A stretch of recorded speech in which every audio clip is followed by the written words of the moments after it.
então a um tema que nunca se fala, acho, com a clareza suficiente, mas nós resolvemos abordá-lo, até porque acho que é mesmo preciso não termos medo nem das palavras, nem das perguntas que temos para fazer. E a deficiência e o sexo é então o mote da conversa para hoje e que tem por objetivo acabar então com estes tabus.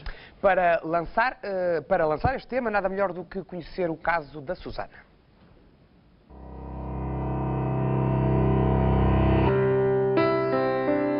Miopatia congénita. É este o nome da doença neuromuscular que atirou Susana Fonseca irremediavelmente para uma cadeira de rodas. Eu nunca me vi, entre aspas, como uma pessoa deficiente. Sim, sou diferente, sim, preciso de ajuda, mas também quem não precisa.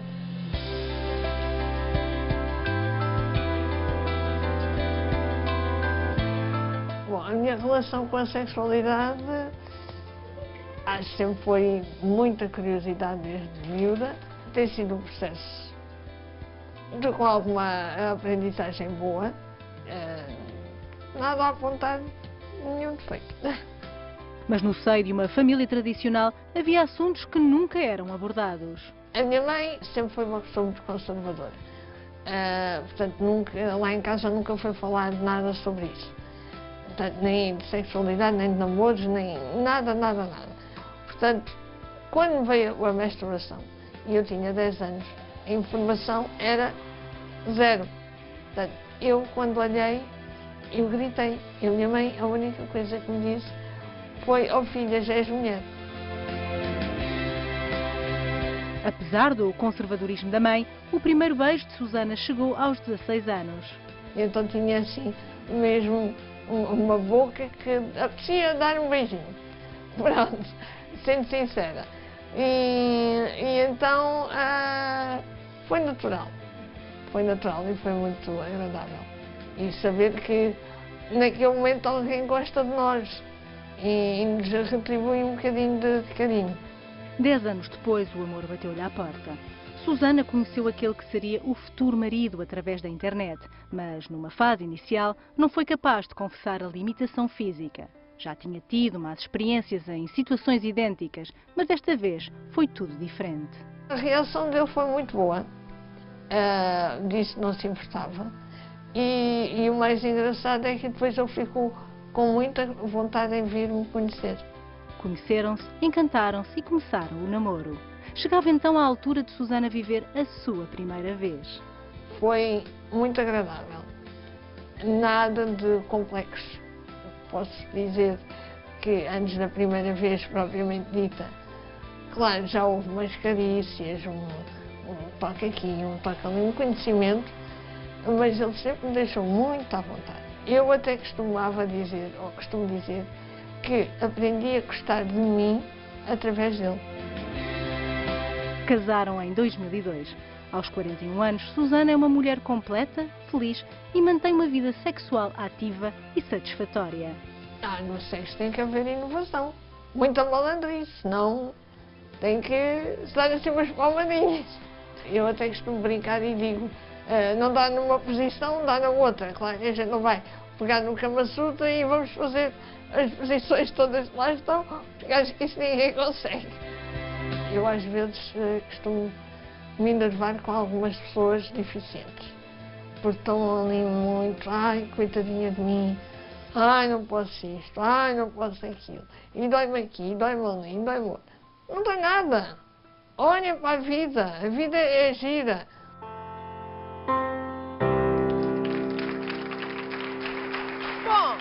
Que grande lição! Antes de mais, eu estou maravilhada com o testemunho desta senhora e quero outro aplauso para ela. Fantástica, fantástica.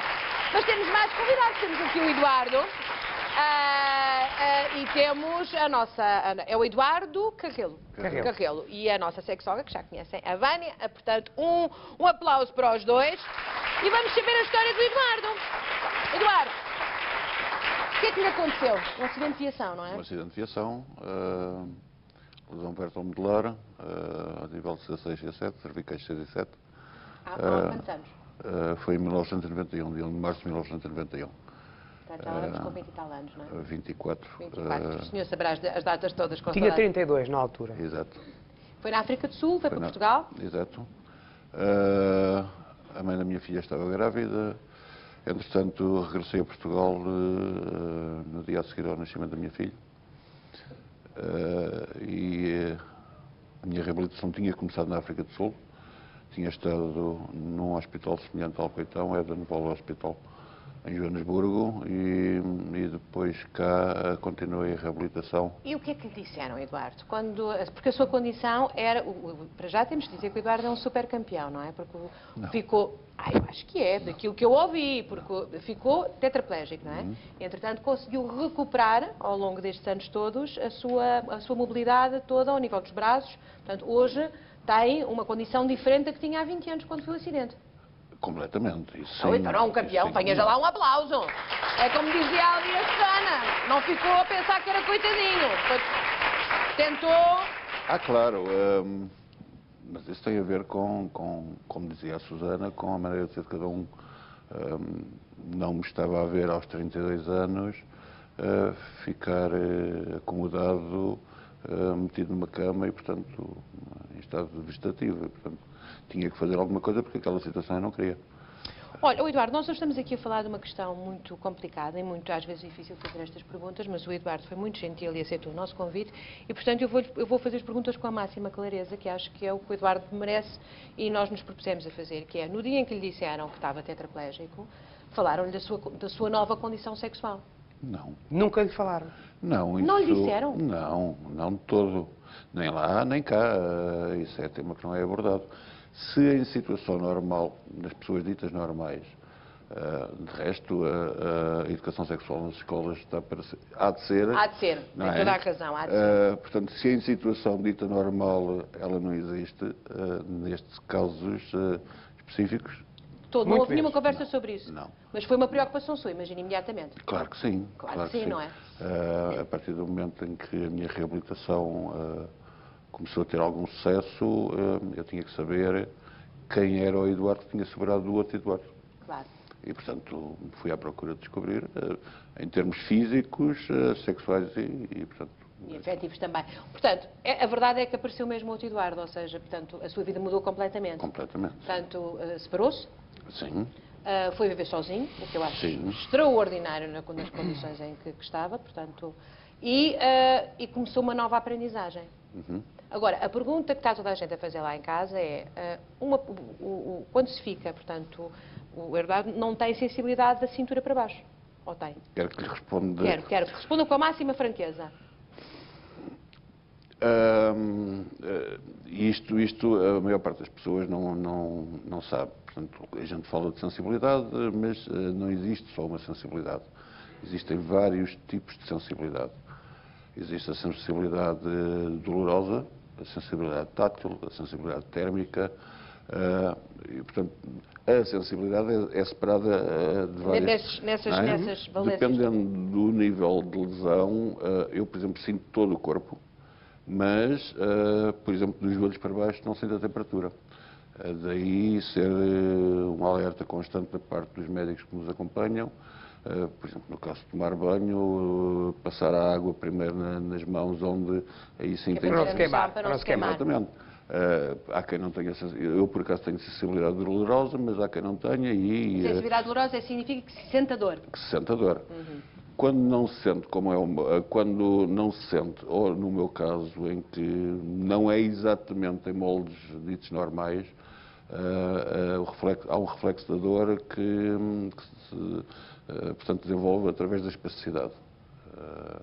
A espasticidade também é uma coisa não muito conhecida, mas é o movimento involuntário dos músculos e que, portanto, está fora do nosso controle. Está fora do seu controle, claro. Mas e prazer, sente? Sim. Agora, o prazer que sente, ou seja, eu vou falar com franqueza porque não vale a pena estarmos aqui. Ou seja, a função erétil existe no seu caso? Existe no meu caso. Existe no seu caso. Pode não acontecer, mas no seu caso existe. Sim. Se me permite... Diga. Quando se fala de sexualidade na deficiência... Estou aí bem, venha. Intervenha quando quiser. Diga. Quando se fala de sexualidade na deficiência, há muitos fatores que condicionam até a montante da questão essa mesma sexualidade. Se eu não tiver uma ajuda técnica que me permita deslocar-me, e se depois não tiver acessibilidades, e se depois houverem barreiras arquitetónicas que me impeçam de ir, de ver e ser visto, de contactar outras pessoas, de conviver ou socializar, como agora se diz, dificilmente, se estiver remetido a casa, Acontece alguma coisa. acontece alguma coisa. Claro. Isto, e aqui eu lanço um desafio, porque também é uma coisa que passa um bocado ao lado das pessoas a fazer-se. Resta um amigo meu que fez recentemente um filmezinho que retrata isso mesmo, mas eu convidava a produção deste programa a acompanhar alguém em cadeira de rodas e com o testemunho de alguém desta casa, e em que fosse feita uma gravação do que é, por exemplo, andar em cima da calçada portuguesa. Os deficientes não são contra a calçada portuguesa, sei que não é a temática deste programa, não é isso que aqui me traz. Mas é um impedimento. A calçada portuguesa artística é de preservar, sim, mas a maior parte da calçada portuguesa são pura e simplesmente Armadilhas. pedregulhos. Pedregulhos e armadilhas. E que, não só para as pessoas com deficiência, mas sobretudo para as pessoas com deficiência, são um entrave para as suas locações. Portanto, no fundo, o que o Eduardo está a dizer é, partindo do princípio que quer ter uma relação com alguém, a ideia de sair de casa, ir a um sítio onde Para sabe que conhecer vai alguém. conhecer alguém, tudo isso tem que ser muito bem planificado, Obviamente, sim. e quando chegar lá até pode ser que não aconteça nada e, portanto, digamos que o objetivo final de acontecer uma relação até não acontece por causa disso. No fundo é isso que está a dizer. Isso é dissuador, é isso? É assim, e muitas vezes não é só dissuador, é impeditivo. Impeditivo, absolutamente. Não é? Se eu não conseguir sair de casa, não consigo Mas, fazer portanto, o que quer que seja. voltando às palavras-chave, função erétil existe vou fazer outra pergunta difícil, peço desculpa, mas que tem a ver com consegue ter uma relação sexual que vá até à ejaculação?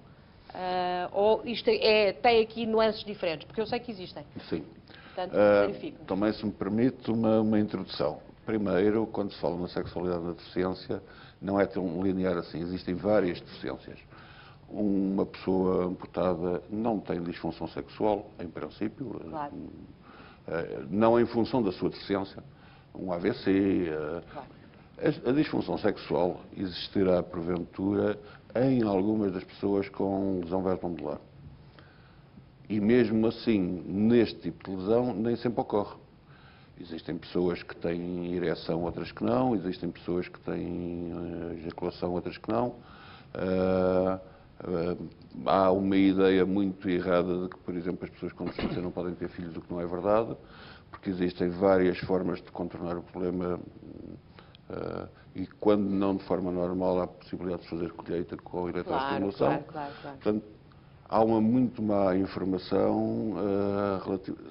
Repito, se o há em relação às pessoas ditas normais, muito mais em relação às pessoas com deficiência.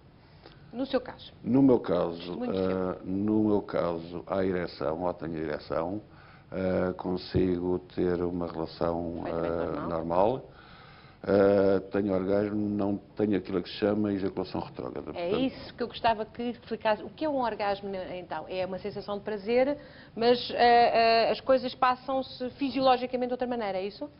aquilo que acontece é que o esperma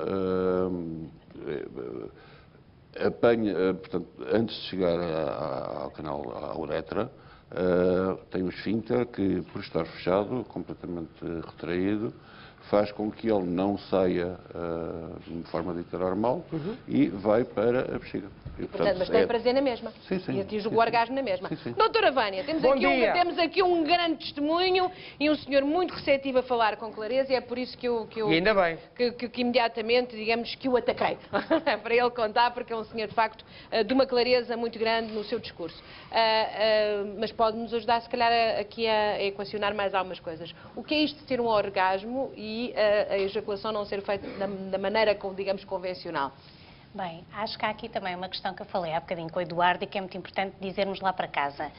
A sexualidade, não existe aquele conceito de que é a sexualidade normal, porque o normal é muito subjetivo, não é? Em primeiro lugar, cada pessoa é única e cada pessoa tem o seu prazer e descobre a sua forma de chegar ao prazer, independentemente da forma como o faz. Claro.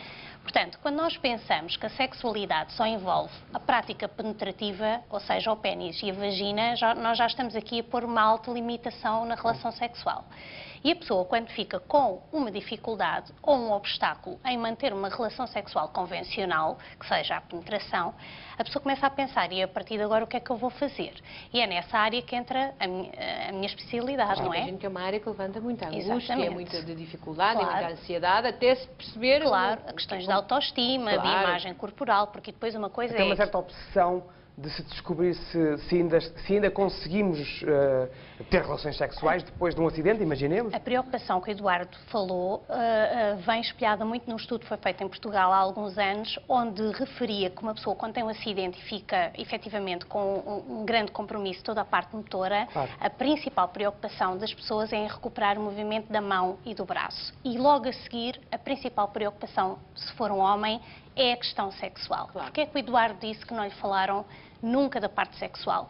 Porque, efetivamente, dentro da medicina, o principal objetivo é a reabilitação mais da parte biológica, da parte de física da pessoa, Da não é? parte motora. Da parte motora. Porque realmente é importante que a pessoa fique o mais autónoma possível. Claro. E depois, então, essas coisas vêm a seguir. E não é fácil, muitas das vezes, também falar com o doente sobre estas questões, porque trazem muita angústia e não são coisas que se resolvam numa consulta rápida, não é? No caso aqui do Eduardo, ele era casado. Exatamente. Não é, Portanto, havia Eduardo? aqui... Aliás, se permite, mas aí não é em função da deficiência, é em função da qualidade da pessoa, porque se a pessoa é fechada, continuará a sê-lo, tendo ou não uma deficiência, não é?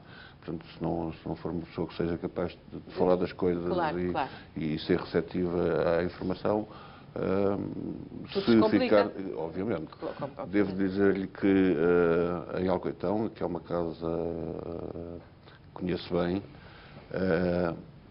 portanto, quando estive em Alcoitão pela primeira vez, não havia de todo. Falava-se muito vagamente e também não havia as técnicas que, entretanto, foram acontecendo. Mas havia uma porta que tinha uma sigla. Todas as outras tinham o nome do serviço e havia uma porta que tinha uma sigla. DSN, Disfunção Sexual Neurógena. Hoje nem essa sigla tem. Portanto, é uma coisa que não é falada, que não... Por acaso, sabe que o Eduardo agora está-me a surpreender. Eu pensei que isto era das coisas que eram imediatamente faladas. E particularmente no caso dos homens, que de facto o código masculino é muito feito da sua virilidade, não é? Portanto, eu imagino que fosse das primeiras coisas que falassem Estou muito surpreendida, devo dizer. Porque Aliás, hoje só é falado, para surpresa minha, porque nem sempre foi assim, há umas palestras, uma vez por ano, em que são abordadas várias temáticas que vão desde a pele, os cuidados a ter, até à sexualidade. E é dado um livrinho, que eu por acaso tenho ali, é dado um livrinho de 100 e qualquer coisa páginas, em que há 6 páginas, fora as fotografias, sobre... Apenas 6? 6 páginas de formato A5, portanto... É pouquinho, é pequenino, muito bem pouquinho. pequenino. É muito pouquinho. Fora as fotografias em que fala de sexualidade.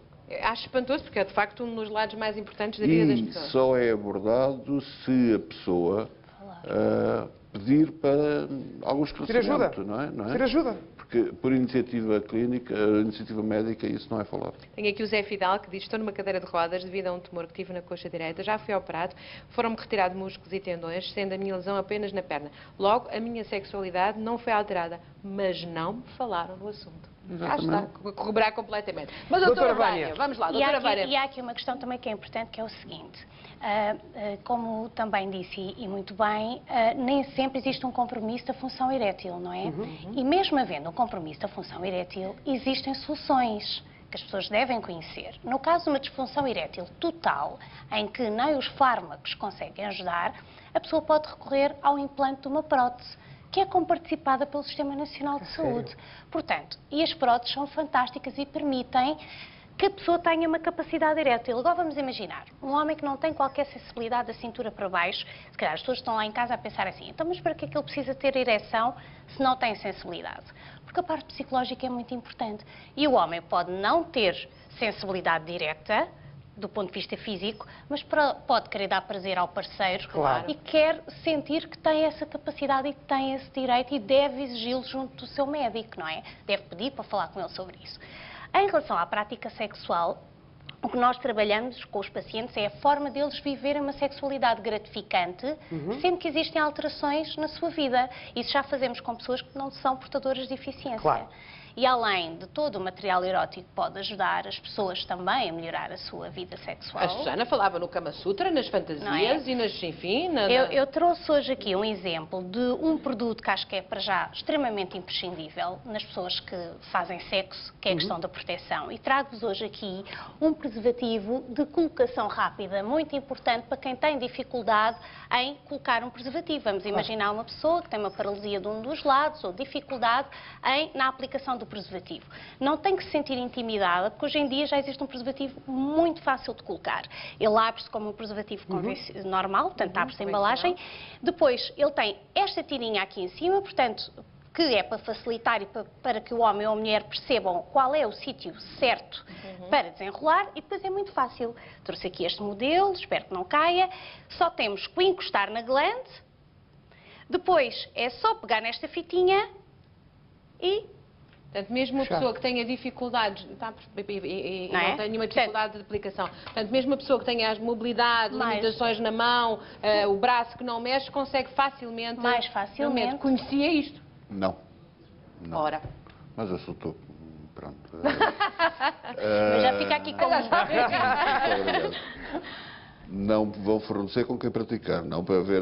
Para experimentar e depois falar a alguém, não é? É sempre importante nós passarmos a mensagem que existem alternativas. Muito obrigado. Existem vários métodos, os fármacos, existem também injetáveis. Aquilo que a doutora falou, implante peniano, eu não conheço ninguém que tenha feito e será, em minha opinião, a última opção, porque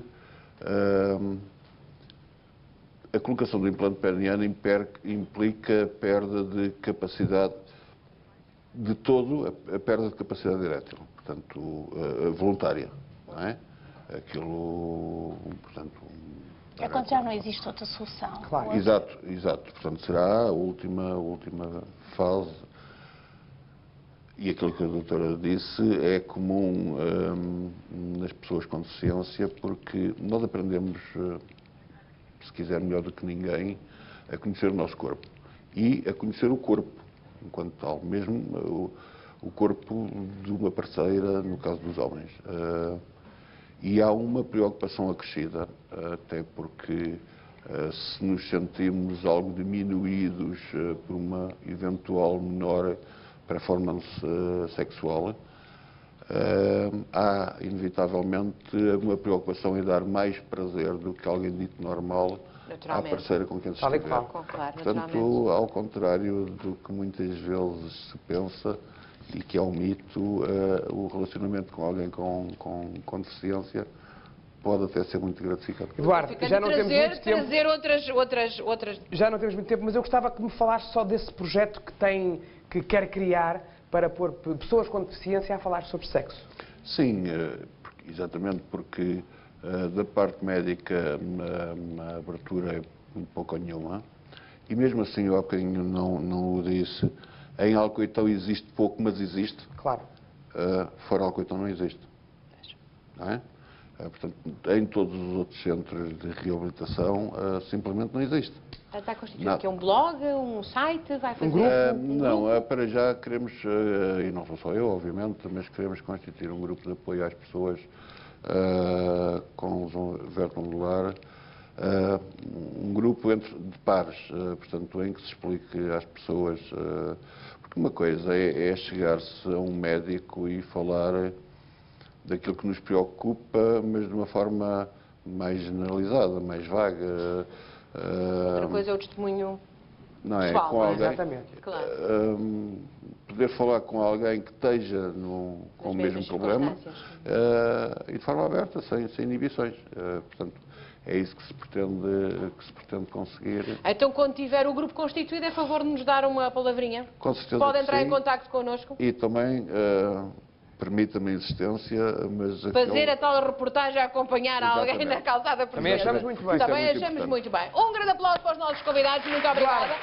Acho que fomos claros. Muito obrigada, Eduardo. Obrigado. Nestas coisas às vezes ficamos todos aqui à volta das palavras e não desembrulhamos a questão. E acho que desta vez o Eduardo ajudou-nos muito e naturalmente a Vânia também. Muito obrigada. Eu vou ali desembrulhar outra coisa. Faz Com favor. licença, faz favor.